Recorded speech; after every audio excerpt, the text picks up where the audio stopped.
आपल्या केमिस्ट्री मधला पहिला चॅप्टर आपण स्टडी करत आहोत ज्याचं नाव आहे some basic concepts in chemistry. म्हणजे केमिस्ट्रीचा अभ्यास सुरू करत असताना हा चॅप्टर पाहिल्याशिवाय केमिस्ट्री आपल्याला व्यवस्थित समजणार नाही.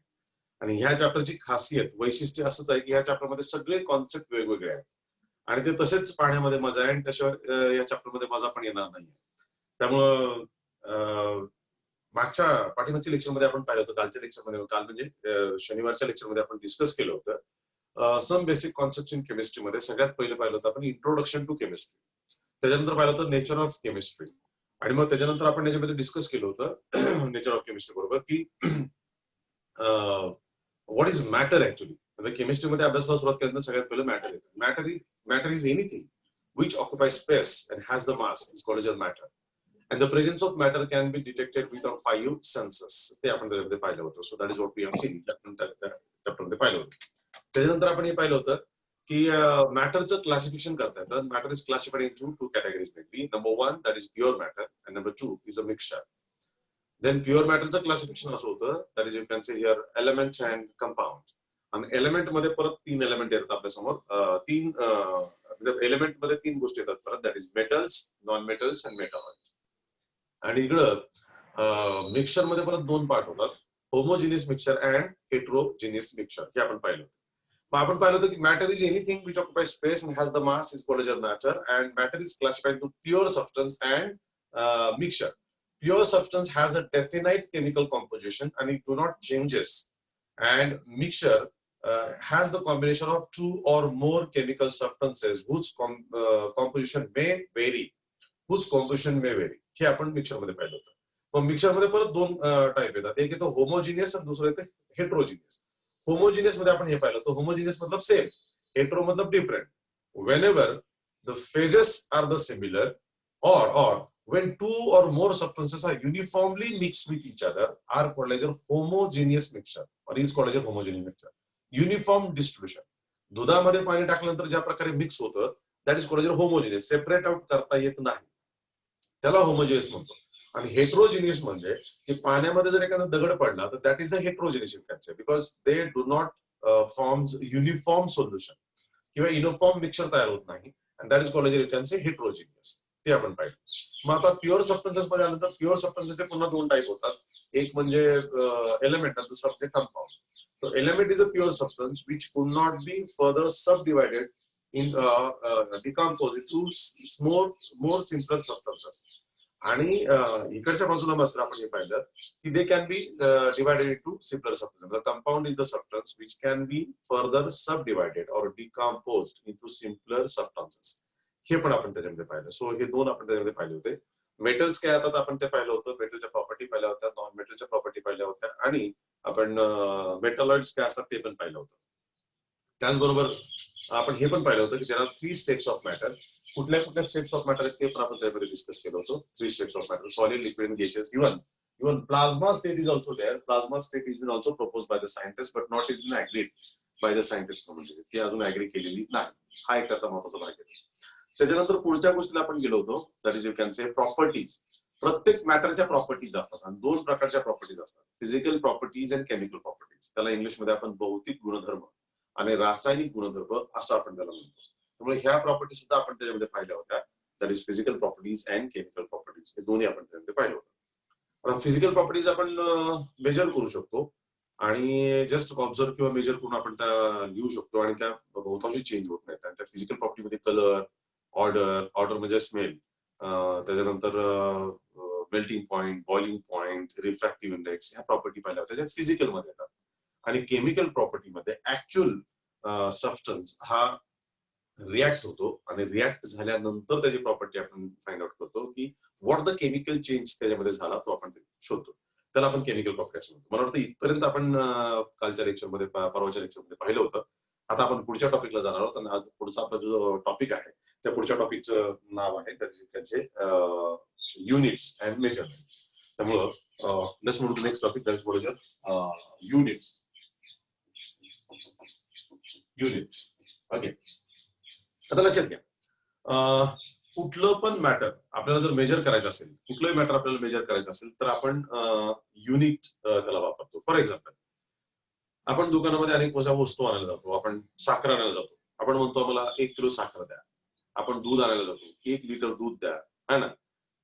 चुकून असं तर होत नाही ना, आपण 1 किलो दूध द्या असं नाही म्हणत आपण, किंवा 4 लिटर शेंगदाणे द्या असे शब्द काही वापरत नाही आपण. पण आपलं हे माहिती आहे प्रत्येकाचं आपलं एक युनिट आहे, प्रत्येकाला एक पर्टिक्युलर युनिट वापरलं जातं, आणि ते युनिट जर आपण वापरलं तरच त्याच्यातून सेन्स होतो, प्रॉपर सेन्स होतो. प्रत्येकासाठी एक स्पेशलाइज युनिट होतं.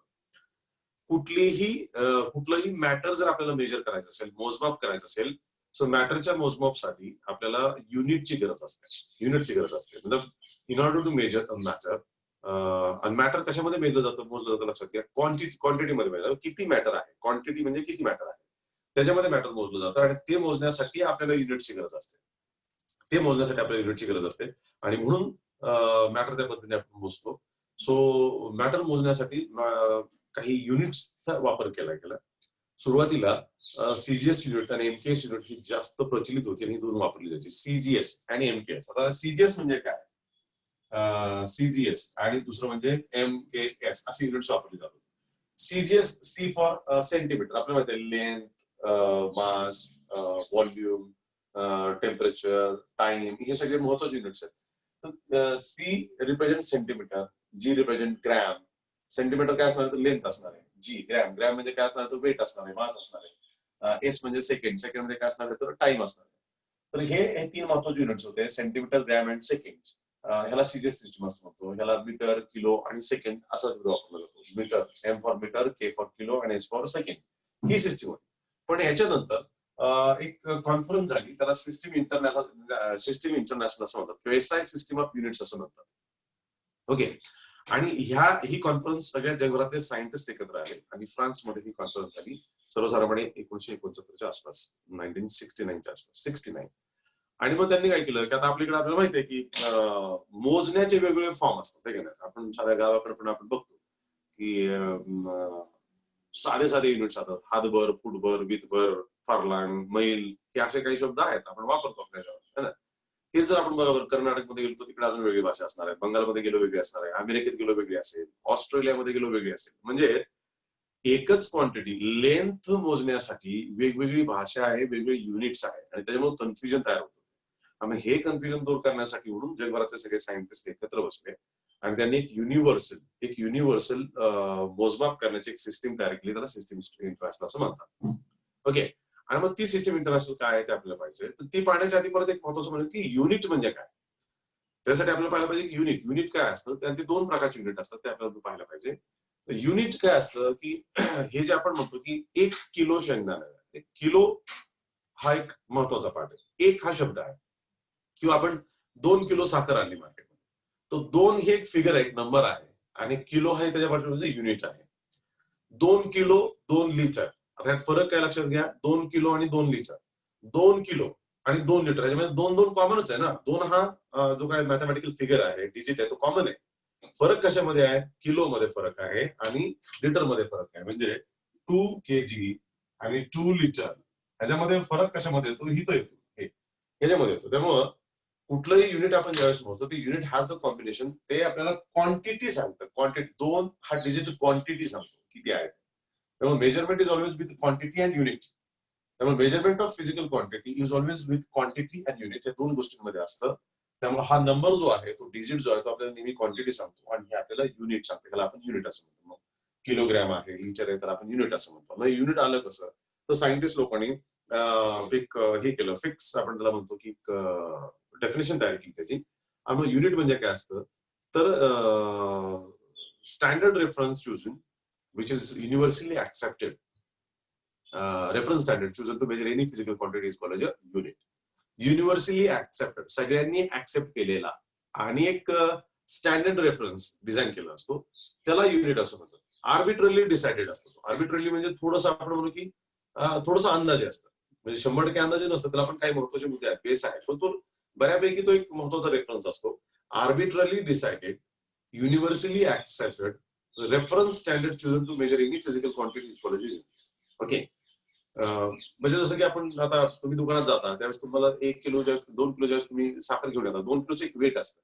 आता ते खरंच 2 किलोचं असतं का नाही हे आपण चेक करत नाही प्रत्येक वेळेला, कारण आपल्याला माहिती आहे ते एक स्टँडर्ड वेट आहे, त्याच्यावर 2 किलो लिहिलेलं आहे, त्याच्यावर विश्वास असतो आपला, हो की नाही. त्या अनुषंगाने तो आर्बिट्ररी शब्द वापरला जातो. Arbitrarily decided and universally accepted reference standard. है ना, रेफरन्स स्टँडर्ड म्हणजे कुठलीही गोष्ट म्हणजे 2 किलो साखर विकण्यासाठी जो काही वेट डिझाईन केलेला आहे त्याला रेफरन्स स्टँडर्ड वेट असं म्हणतात. That is nothing but the unit. त्याला युनिट असं म्हणतात. So in that sense arbitrarily decided, universally accepted standard reference chosen to measure any physical quantity is called as a unit. त्याला unit असं म्हणतात. आणि हे जे युनिट आहे युनिट 2 प्रकारचे आहेत लक्षात. हे युनिट 2 प्रकारचे आहेत. एक जे आहे that is fundamental unit. Fundamental unit. आणि दुसरं जे आहे त्याला म्हणतात डिराइव्ह युनिट. Derive unit. हे 2 प्रकारचे युनिट येतात. एक येतं फंडामेंटल युनिट आणि दुसरं येतं डिराइव्ह युनिट. आता फंडामेंटल कुणाला म्हणायचं आणि डिराइव्ह कुणाला म्हणायचं हे आपल्याला एसआय युनिटनुसार पाहिजे. त्या ठिकाणी 7 युनिट्स आहेत. There are 7 fundamental units which are decided by SI system the international, म्हणजे सिस्टीम इंटरनॅशनल जे सायंटिस्ट डिझाईन केली त्याच्यामध्ये फंडामेंटल युनिट डिझाईन केले. जसं इंग्लिश लँग्वेज आपण शिकायला गेलो की त्याच्यामध्ये अल्फाबेट्स सगळ्यात पहिले आपल्याला काय शिकायला लागतं, एबीसीडी शिकायला लागतं, बरोबर आहे ना. त्यामुळे ज्या पद्धतीने आपण सगळ्यात पहिले एबीसीडी शिकतो त्याच पद्धतीने इथं 7 फंडामेंटल युनिट्स असतात. सगळ्यात बेसिक आहे. किंवा मॅथमॅटिक्स शिकायला लागलं की आपल्याला टेबल पहिले पाहावे लागतात. 1 2 3 4 5 हे टेबल आपल्याला यावं लागतं. त्याशिवाय मॅथ शिकता येणार नाही. तशा पद्धतीने युनिट्सला आपण सुरुवात केली की 2 प्रकारचे युनिट्स आहेत. एक फंडामेंटल युनिट्स आणि दुसरं म्हणजे डिराइव्ह युनिट. आता फंडामेंटल युनिट्स हे 7 प्रकारचे आहेत. 7 युनिट्स आहेत फंडामेंटल, ज्याच्यामध्ये आपण लेंथ असं म्हणतो, लेंथ, दुसरा मास, तिसरं टाइम, चौथा temperature, then 6 current, okay, 7 luminescent 6 what 5 6 sorry 4 5 6 या ठिकाणी आपण म्हणतो luminous intensity आणि हे येतं amount of substance हे 7 फंडामेंटल युनिट्स लक्षात घ्या. Length, mass, time, temperature, current, luminous intensity and amount of substance हे सगळे 7 येतात. महत्वाचे युनिट्स हे सगळ्यात महत्वाचे पाठच करायचे. 7 fundamental units has to be learn. कारण this is amount of substance. Amount of substance is measured in mole. आपल्याला माहिती that is measured in mole. Okay, luminous intensity is measured in candela, CD. Current is measured in ampere. Temperature is measured in Kelvin. Time is measured in second. Mass is measured in kg. And length is measured in meter. So these are the units what we can say. हे units आहेत. These are the, this is the quantity, त्यांचा symbol आणि त्यांचं unit. हे महत्वाचे मुद्दे. These are the 7 fundamental units. आता 7 fundamental units म्हणजे काय असतात? These are the units which doesn't depend upon any other units for its measurement. They are absolute. हे कुणावर दुसऱ्या कुणावर डिपेंड नसतात. ते स्वतःच तसेच असतात. जसं की मॅथमॅटिक्स मध्ये 1 2 3 तर 2 काय कुणावर डिपेंड नसतो. 2 2च असतो, हो की नाही. 2 ही फिगर 2 ही डिजिट 2च असतो. किंवा इंग्लिश मधला अल्फाबेट घ्या, ए बी सी डी. आता बी काय कुणावर डिपेंड नसतो. बी हा बीच असतो. म्हणजे अशा प्रकारे ड्रॉ केला तो बी असतो असं आपण त्याला म्हणतो. जसा इंग्लिश मधला बी बी असतो तशाच प्रकारे इथं हे 7 फंडामेंटल युनिट्स आहेत. Length is measured in metre, mass is measured in kilogram, time is measured in second, temperature is measured in kelvin, current is measured in ampere. Luminous intensity म्हणजे ब्राईटनेस रिलेटेड आहे. म्हणजे आपल्या मोबाईलमध्ये पण एक feature असते की ब्राईटनेस, आपण मोबाईलचा ब्राईटनेस वाढवतो. टीव्ही मध्ये ब्राईटनेस असतो, कम्प्युटर मध्ये ब्राईटनेस असतो, लॅम्प जे असतात म्हणजे बल्ब, ट्यूब ह्याच्यामध्ये ब्राईटनेस, ते सगळ्याशी रिलेटेड ल्युमिनस इंटेन्सिटी आहे. त्यामुळे ल्युमिनस इंटेन्सिटी कॅन्डेलामध्ये मोजली जाते, जी स्क्रीनचा ब्राईटनेस वगैरे रिलेटेड आहे लाईटचा. आणि amount of substance is in mole. मी अनेक वेळा सांगितलं की केमिस्ट्रीमध्ये we are not dealing with a large amount of substances. केमिस्ट्रीमध्ये we are dealing with a small amount of substances and that is measured in mole. Amount of substance is measured in mole. ह्याच्याशी आपण deal करतो. These are 7 fundamental units. So 7 fundamental units doesn't depend upon any other quantity for its measurement. हे दुसऱ्या कोणावर पण depend नसतात. ते स्वतःच असतात. स्वतःच ते लर्न करायला लागतात. फंडामेंटलच आहे आणि त्याला आपण फंडामेंटल युनिट्स म्हणतो. डिराइव्ह युनिट्स मात्र ते depends upon the fundamental units. Derive units हे फंडामेंटल युनिट्स वरती डिपेंड असतात. And by adding, multiplying or subtracting these fundamental units we can obtain derived units. Derived unit depends upon fundamental units for its measurement. By adding, subtracting and multiplying these fundamental units we can obtain the derived units. हे आपण obtain करू शकतो. ठीक आहे. मग ते काय आहे? से फॉर एक्झाम्पल की एरिया एक असं युनिट आहे ज्याला डिराइव्ह युनिट असं म्हणतो. एरियाचा फॉर्म्युला तुम्हाला माहिती आहे काय असतो एरियाचा? लेंथ इंटू ब्रेथ है ना. So length into length. आता लेंथ कशामध्ये मेजर करतो आपण? लेंथ मेजर करतो मीटर मध्ये. ही पण मीटर मध्ये, म्हणजे काय येणार? Metre square. मीटर स्क्वेअर त्याचं युनिट येऊन जातं एरियाचं.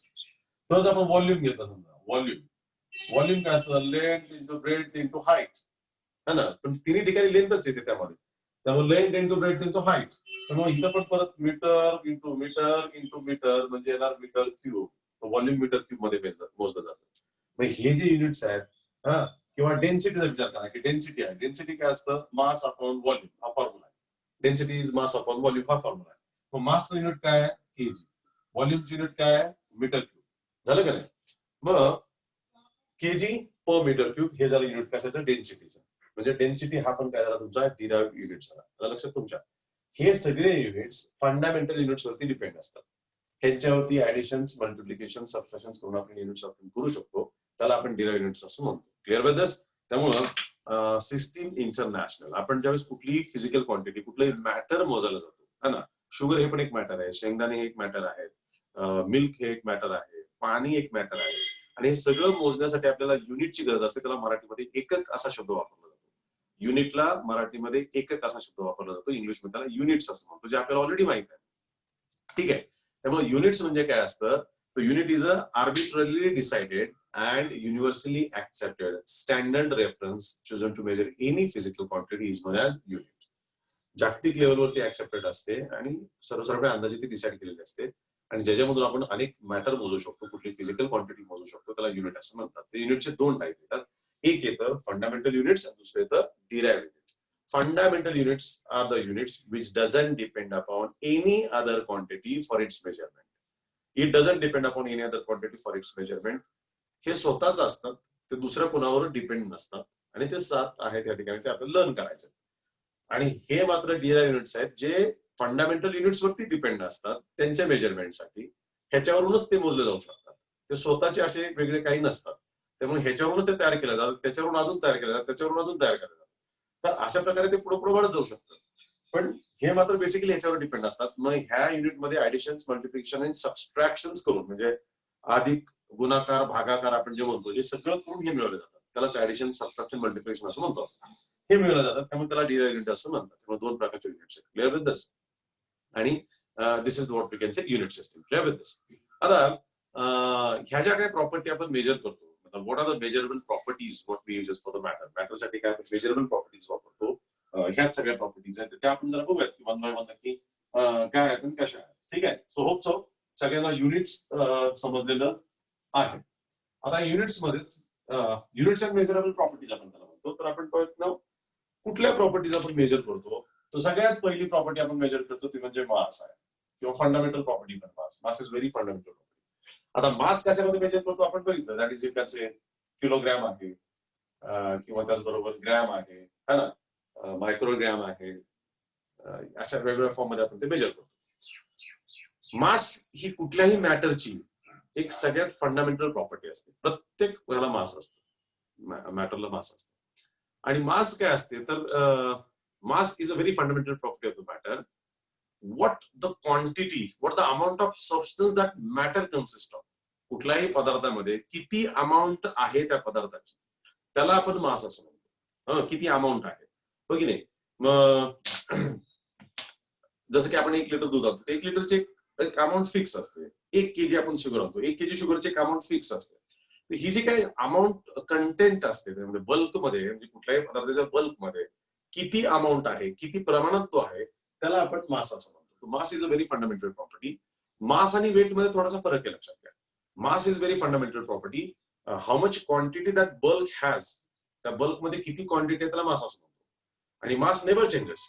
मास तुम्ही कुठे घेऊन जा, मास तेवढंच राहतं एखाद्या पदार्थाचं, मास बदलत नाही. परंतु त्याच पदार्थाचं वेट बदलू शकतं, कारण वेट हे ग्रॅव्हिटेशनल फोर्स वरती डिपेंड असतं. ग्रॅव्हिटेशनल फोर्स वेगवेगळ्या ठिकाणी वेगळा अप्लाय होतो. म्हणजे मी जर हा पेन हा इथं पकडला, तर इथं आता जमिनीपासून हा समजा 4 फूट आहे, तर 4 फुटावर त्याचं वेट वेगळं असेल. आणि मी जर हा 5 फुटावरती पकडला तर त्याचं वेट वेगळं असेल. म्हणजे ह्या पेनची जर पोझिशन बदलली तर त्याचं वेट बदलू शकतं, पण त्याचं मास बदलू शकत नाही. मास म्हणजे काय असतं की ह्याच्यामध्ये किती अमाऊंट आहे पदार्थ, ह्या प्लास्टिकचे किती पदार्थ आहे, प्लास्टिकचा ना पेला, त्याच्यामध्ये किती प्लास्टिकची अमाऊंट आहे, त्याला मास असं म्हणतो. पण ह्याचं वेट वेगळं असतं. Weight depends upon the gravitational force. आता केमिस्ट्रीमध्ये आपण मास आणि वेट दोन्ही ऑलमोस्ट सारख्याच अर्थाने वापरतो, परंतु फिजिक्स मध्ये लक्षात घ्या तुम्हाला हे सेपरेट आउट करावं लागतं की mass is totally different property आणि weight is totally different property. Mass is very fundamental property. Mass doesn't depend upon position and anything, but weight depend upon the position because weight is related with the gravitational force. आता ते कसं that you can just have it in physics, पण ते फरक आहे. मास आणि weight आपण कशामध्ये मेजर करतो, तो किलोग्राम आणि ग्रॅम मध्ये मेजर करतो. ओके, ही त्याची युनिट्स आहेत आपण, आणि अजून मायक्रोग्राम, सेंटीग्राम, ओके, आपण वेगवेगळ्या फॉर्म मध्ये आपण ते मेजर करू शकतो. ते मास ही पहिली क्वांटिटी. दुसरी लेंथ, दुसरी क्वांटिटी लेंथ. आता लेंथ आपल्याला अनेक वेळा मोजावी लागते. सायन्समध्ये, केमिस्ट्रीमध्ये आपल्याला अनेक वेळा लेंथ मोजावी लागते. लेंथ आपण बॉन्ड लेंथ मोजतो, दोन ह्याच्यामध्ये बॉन्ड लेंथ मोजतो आपण, किंवा रेडियस मोजतो आपण, ऍटमची रेडियस मोजतो, मॉलिक्युलची सर्कम्फरन्स मेजर करू शकतो. वेगवेगळ्या लेंथशी आपण रिलेटेड असतो. मग length is a distance between the two point, whatever the points we have decided. त्या दोघांमधला जो पॉईंट्स मधला डिस्टन्स असतो त्याला आपण लेंथ असं म्हणतो. रेडियस काय असते आपल्याला माहिती आहे. सो ही लेंथ मोजावी लागते आपल्याला. Length is also very fundamental property. आणि लेंथ कशामध्ये मोजली जाते मग? लेंथ मोजली जाते मग मीटर मध्ये, मोजली जाते सेंटीमीटर मध्ये, त्याच्यानंतर मग मोजली जाते पिकोमीटर मध्ये, मोजली जाते नॅनोमीटर मध्ये. असे वेगवेगळे युनिट्स आहेत त्याच्यामध्ये. ठीक आहे. आता नॅनोमीटर म्हणजे काय असतं की 1 nanometre is equal to 10⁻⁹ metre असते, किंवा 1 picometre is equal to 10⁻12 metre असते. लक्षात घ्या, मीटर फार मोठं युनिट आहे. केमिस्ट्रीमध्ये when we are dealing with radius of an atom, bond length, ती नॅनोमीटर पिकोमीटर मध्ये मोजली जाते. 1 nanometre is equal to 10⁻⁹ metre. 10⁻⁹ metre मध्ये ह्या 1च्या अगोदर 9 वेळा 0 द्यावा लागेल. 0.0009 वेळा आणि मग 1 मीटर, असं त्याचा अर्थ होतो. आता जे आपण सगळं मोजतो, तुम्हाला माहिती आहे की आता नॅनो टेक्नॉलॉजीचा इरा आहे, सगळा नॅनो टेक्नॉलॉजीचा इरा आहे. त्यामुळे आता बऱ्याच गोष्टी ह्या नॅनो मध्येच मोजल्या जातात. नॅनो म्हणजे हेच, दॅट इज एका मीटरचा 10⁹ पार्ट. एका मीटरचा 10⁹ पार्ट म्हणजे एका मीटरला 10 वर 9 शून्य देऊन एवढे त्याचे तुकडे करायचे, त्यातला एक तुकडा म्हणजे 1 नॅनोमीटर, असा त्याचा अर्थ होतो. 1 नॅनोमीटर फार छोटं युनिट आहे, फार छोटं युनिट आहे.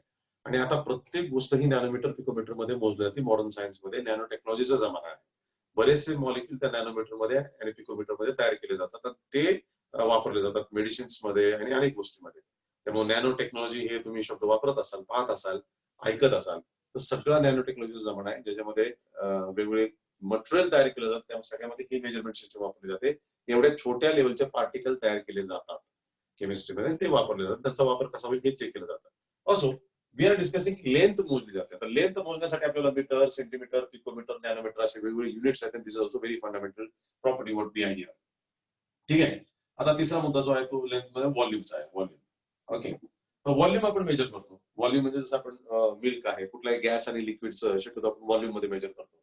Okay, volume is a space occupied by the substance, है ना. म्हणजे आपल्याला दिलेल्या सबस्टन्सने किती स्पेस अक्वायर केली, त्याला आपण व्हॉल्यूम असं म्हणतो. सो हे व्हॉल्यूम आहे, आणि हे व्हॉल्यूम मेजर केलं जातं वेगवेगळ्या फॉर्म मध्ये. आणि व्हॉल्यूम मेजर करण्यासाठी आपल्याला लिटर, ओके, त्याच्यानंतर मग सेंटीमीटर क्यूब किंवा ml, लिटर, डेसिमीटर क्यूब. आता लिटर, डेसिमीटर एकच असतं, सेंटीमीटर क्यूब किंवा त्यालाच ml असं म्हटलं जातं. ओके, हे असे वेगवेगळे युनिट्स वापरले जातात. त्यामुळे in that sense you can say here की व्हॉल्यूम जर मेजर करायचं असेल, generally liquids and gases substances are measured in the format of volume. आणि त्याच्यामध्ये मग तुम्हाला litre, decimetre cube, centimetre cube, ml असे वेगवेगळे युनिट्स या ठिकाणी तुम्हाला मिळतात की ज्याच्यामध्ये आपण ते मेजर करू शकतो. हे इम्पॉर्टंट आहे. त्यामुळे जसं मास is a amount of that amount of substance present in the bulk is called as your mass.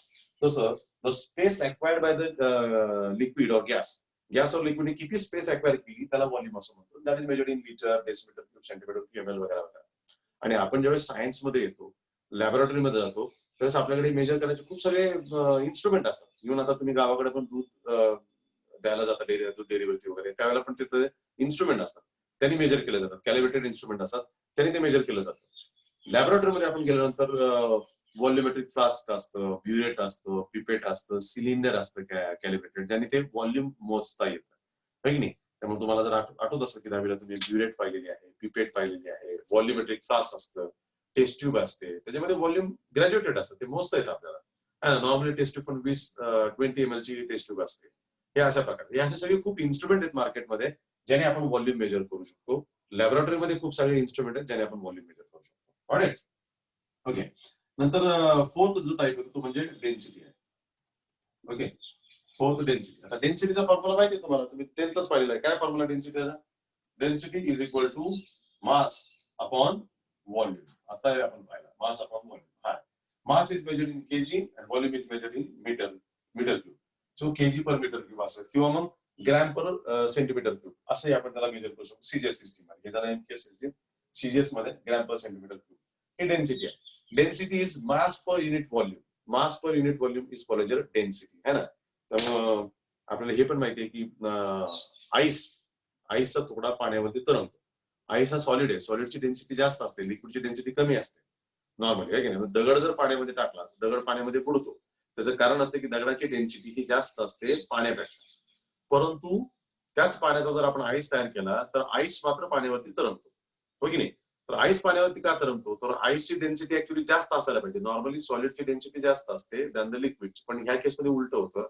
आईसची density कमी आहे दॅन द वॉटर. त्याची कारण आपण पाहणार आहोत 12वीला, आपण पाहू त्याचं कारण काय आहे नक्की. परंतु बेसिकली जनरली सॉलिडमध्ये, जनरली प्रत्येक वेळेला नाही पण जनरली सॉलिड्स मध्ये डेन्सिटी जास्त असते. डेन्सिटी म्हणजे काय असतं की मास पर युनिट व्हॉल्यूम.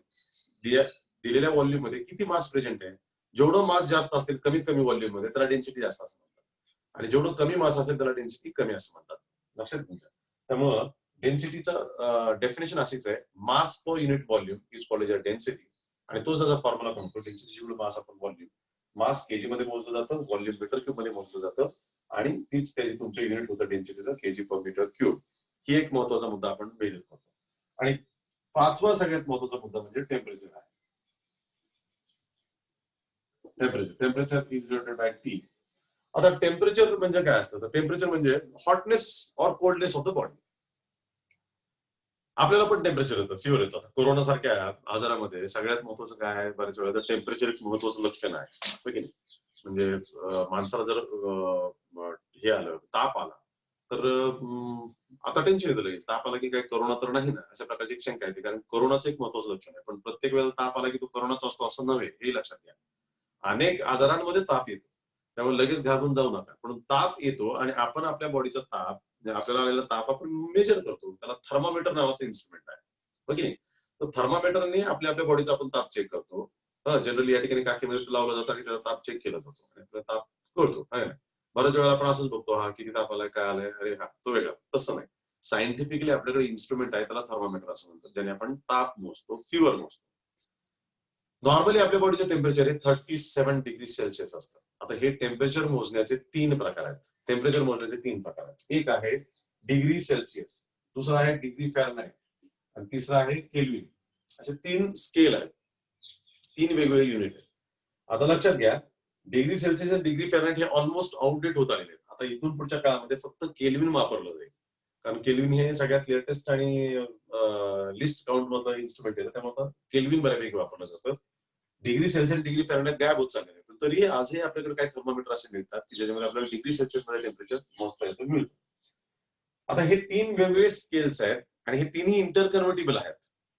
म्हणजे तापमान मोजण्यासाठी, टेम्परेचर मोजण्यासाठी आपण डिग्री सेल्सिअस वापरू शकतो, आपण डिग्री फॅरनहाइट वापरू शकतो, आणि आपण केल्विन पण वापरू शकतो. उदाहरणार्थ, माणसाला येणारा जो फिवर आहे, ताप आहे, तो डिग्री सेल्सिअस मध्ये जर मोजला तर तोही मोजता येतो आणि फॅरनहाइट मध्ये पण मोजता येतो. आता खरं तर लेटेस्ट सध्यामध्ये पाहिलं तर डॉक्टरांचं जे इन्स्ट्रुमेंट असतात ते डिग्री फॅरनहाइट मध्ये ताप दाखवतात, डिग्री सेल्सिअस मध्ये आता दाखवतात. जुने थर्मामीटर जे आहेत ते डिग्री सेल्सिअस मध्ये दाखवतात.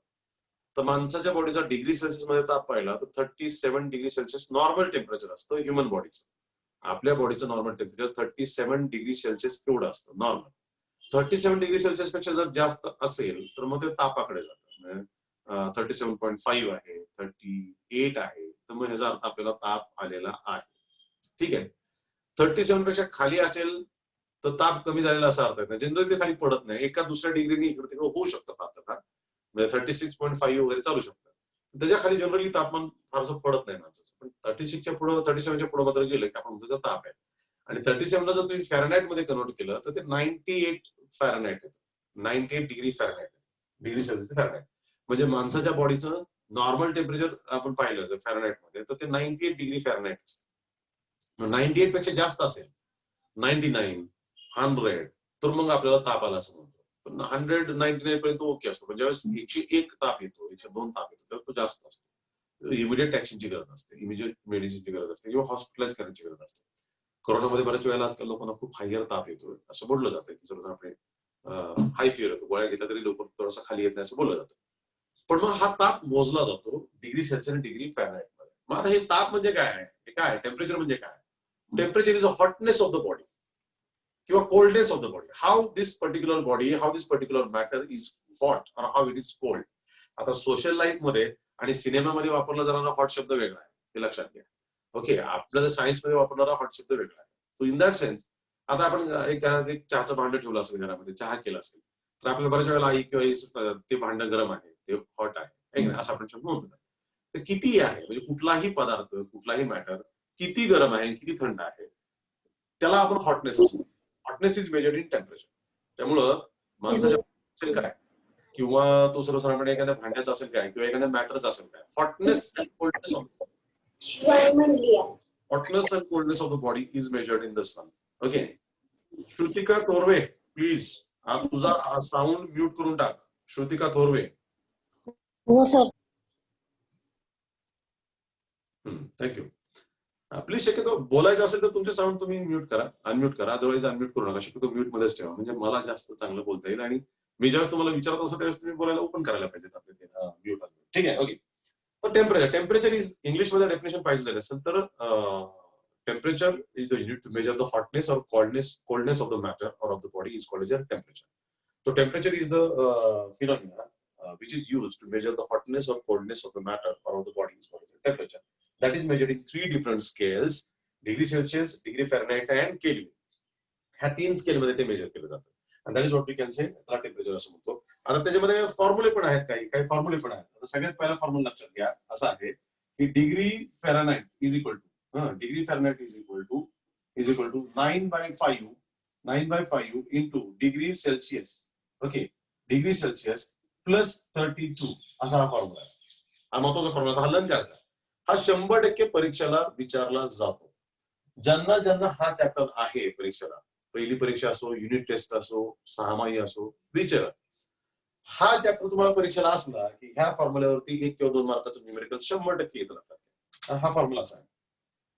म्हणजे तुम्हाला डिग्री सेल्सिअस मध्ये टेम्परेचर दिलं असतं. समजा तुम्हाला सांगितलं की आता तुमच्या बॉडीचं टेम्परेचर 38 डिग्री सेल्सिअस आहे.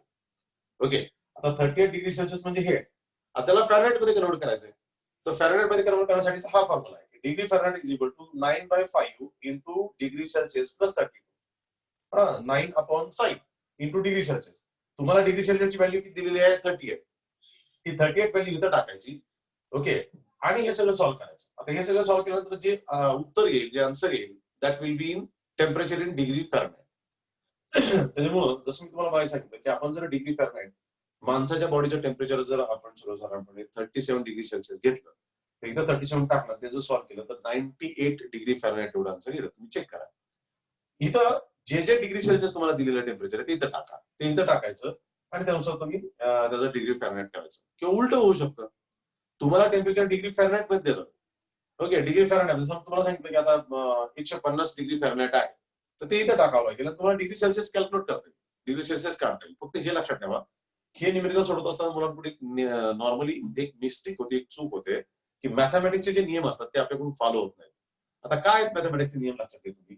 तर हा ब्रॅकेट मी इथं टाकलेला आहे आणि तुम्हाला ब्रॅकेट पहिला सोडवायचं असतं किंवा मल्टिप्लिकेशन पहिले करायचे असतात, नंतर एक प्लस करतात. काही वेळेला काय होतं की हा ब्रॅकेट नसेल तर मुलं काय करतात की डिग्री सेल्सिअस प्लस 32 दिलेला डिग्री सेल्सिअस 32 पहिलं ऍड करतात आणि नंतर ह्याच्याबरोबर मल्टिप्लाय करतात. ही चूक आहे. मॅथ्स मध्ये असे नियम नसतात. मॅथ्स मध्ये नियम पाहिले की पहिलं आपल्याला ब्रॅकेट सोडवावे लागतात, नंतर मल्टिप्लिकेशन करावे लागतात, नंतर ऍडिशन सबट्रॅक्शन करावे लागतात. हे बेसिक्स नियम आहेत, हे आपल्याला माहिती असले पाहिजे. त्यामुळे म्हणूनच मी या ठिकाणी असं ब्रॅकेट टाकलं सर. त्यामुळे फॉर्म्युला पहिलं ब्रॅकेट सॉल्व्ह करा आणि नंतर हे सॉल्व्ह करा तुम्ही. In this way we can solve this one. So this is what we. हा एक महत्त्वाचा फॉर्म्युला आहे. Degree Fahrenheit is equal to 9/5 into degree Celsius plus 32. तुम्हाला जर टेम्परेचर डिग्री सेल्सिअस मध्ये दिलं असेल, you can convert in Fahrenheit. तुम्हाला फॅरनहाइट मध्ये दिलं असेल, तुम्ही डिग्री सेल्सिअस मध्ये काढू शकता. डिग्री सेल्सिअस मध्ये काढायचं असेल काय करायला, पहिले 32 कडे कॅरी करावं लागेल. 32 काय होईल, याच्यामध्ये मायनस होईल. 32 म्हणजे डिग्री फॅरनहाइट मायनस 32 होईल आणि नंतर मग हे 9/5 त्या बाजूला शिफ्ट करावं लागेल आपल्याला. तर त्याला मल्टिप्लाय असेल आणि 5/9 होऊन जाईल डिग्री सेल्सिअस इकडून. तर तसा फॉर्म्युला आपल्याला शिफ्ट करता येतो. त्यामुळे हे लक्षात घ्या, हे मॅथमॅटिक्सचे बेसिक नियम आहेत ते असले पाहिजे. आणि ह्यातला एक फॉर्म्युला जे केल्विन साठीच आहे, temperature in kelvin is equal to temperature in degree Celsius plus 273.15 kelvin असं असतो हा फॉर्म्युला. तुम्हाला जर टेम्परेचर केल्विन मध्ये कन्वर्ट करायचं असेल तर तुम्हाला दिलेलं डिग्री सेल्सियस या ठिकाणी पुट करायचं, त्याच्यामध्ये 273.15 हा फिगर याच्यामध्ये ऍड करायचा. ही फिगर कॉन्स्टंट आहे, फिक्स आहे. ओके, आता ही फिगर 273.15 का आहे तर तुम्हाला स्टेट्स ऑफ मॅटर नावाचा एक चॅप्टर आपल्याला आहे पुढचा, त्या चॅप्टर मध्ये आपण पाहणार आहोत. ठीक आहे, तर त्या चॅप्टर मध्ये आपल्याला कळेल की हे असं का आलेलं आहे, 273.15 हा फॅक्टर का आलेला आहे, हीच फिगर का आहे, ही वेगळी का नसते, तर ते आपल्याला त्याच्यामध्ये कळेल. ओके, त्याला चार्ल्स लॉस म्हणतात. चार्ल्स नावाचा एक सायंटिस्ट होता, त्यांनी हा शोधून काढलेला फॅक्टर आहे आणि मग त्यामुळे केल्विन स्केल पण त्या ठिकाणी आलेला आहे. ते का तर स्टेट्स ऑफ मॅटर मध्ये मी तुम्हाला निश्चित सांगितलं की काय, पण आता सध्या फक्त हा फॉर्म्युला लक्षात ठेवायचा directly, that is kelvin is equal to T degree Celsius plus 273.15 असं वापरलं की आपण केल्विन मध्ये आपल्याला टेम्परेचर मिळणार आहे. त्यामुळे डिग्री सेल्सिअसला टेम्परेचर तुम्हाला रूम टेम्परेचर काढायचं असेल आपल्याला, तो रूम टेम्परेचर मध्ये आता रूम टेम्परेचर आपण 25 डिग्री सेल्सिअस आहे, तो 25 डिग्री सेल्सिअस जर इथं आपण ऍड केलं किंवा 27 डिग्री सेल्सिअस इथे ऍड केलं, आपण असं म्हणतो की रूम टेम्परेचर 27 डिग्री सेल्सिअस इथे ऍड केलं तर 27 आणि हे आपण ऍड केलं तर सर्वसाधारण 300 होऊन जातं. 300 केल्विन हे रूम टेम्परेचर सर्वसाधारण होऊन जातं. तर असं हे आहे.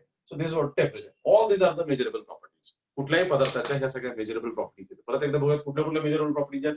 मास, length, volume, density, temperature. There are many measurable properties. Out of that, these are summarized here. त्यापैकी काही या ठिकाणी घेतलेले आहेत, लक्षात घ्या. Clear with this?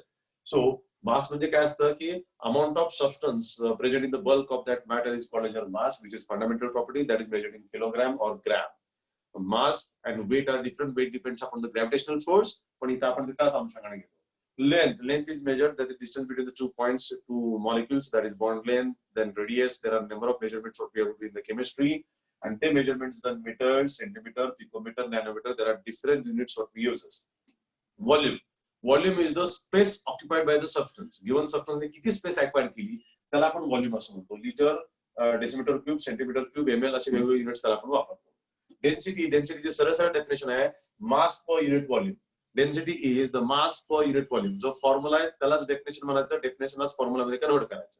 Mass per unit volume is called as density. Mass is measured in kg, volume is measured in meter cube. So kg per meter cube is the volume. Is the unit to measure the density. Temperature. To measure the hotness or coldness of the body, or you can say matter, is called as temperature. Temperature has measured in 3 different scales: degree Celsius, degree Fahrenheit, and Kelvin. ह्याच्यामध्ये ते major केलं जातं. त्यामुळे degree Fahrenheit is equal to 9/5 into degree Celsius plus 32 हा formula लक्षात ठेवायचा आहे. आणि दुसरा kelvin is equal to T degree Celsius plus 273.15 kelvin हे फॉर्म्युला लक्षात ठेवायचं आहे. With this we can properly measure the property. So काय काय डिस्कस केलं आजच्या लेक्चर मध्ये लक्षात घ्या. आपण दोन महत्त्वाचे मुद्दे डिस्कस केले. नंबर 1 आपण डिस्कस केले युनिट्स. युनिट्स काय असतं तर कुठलंही मॅटर मोजायचं असलं आपल्याला तर युनिटची गरज असते आणि त्याच्यामध्ये मेजरमेंट्स युनिट्स मध्ये एक असते डिजिट्स आणि दुसरं असतं युनिट. युनिट काय असतं, it is arbitrarily decided and universally accepted reference standard chosen to measure any physical quantity is known as unit. Arbitrarily decided, universally accepted standard reference chosen to measure any physical quantity is called a unit. Units are of two types decided by the SI system, that is fundamental units and derived units. Fundamental units never changes and fundamental units are the 7 fundamental units. ज्याच्यामध्ये length, mass, temperature, time, current, luminous intensity, amount of substance. These are the 7 fundamental units. त्यांची units आपल्याला learn करायचे आहेत, परीक्षेत विचारले जाऊ शकतात. दुसरा derived units. Derived unit depends upon 7 fundamental units for its measurements. आणि मग ते आपण पाहतो की what are the 7 fundamental units. That is what are the derived units. Area, volume, density, acceleration वगैरे वगैरे हे सगळे त्याच्यामध्ये येऊन जातात. त्याच्यानंतर आपण पाहिलं what are the measurable properties. त्याच्यामध्ये mass, length, volume, density, temperature. So these are the properties what we are seeing for the measurable substances. Clear? Now the next topic what we have discussed is called the laws of chemical combination. आपण आता ते उद्याच्या lecture मध्ये discuss करूया. So thank you very much. See you tomorrow. ठीक आहे, काय शंका असतील तर उद्या आपण विचारत सगळ्यांनी उद्या वाचून लेक्चरला बसूया. Thank you very much. See you.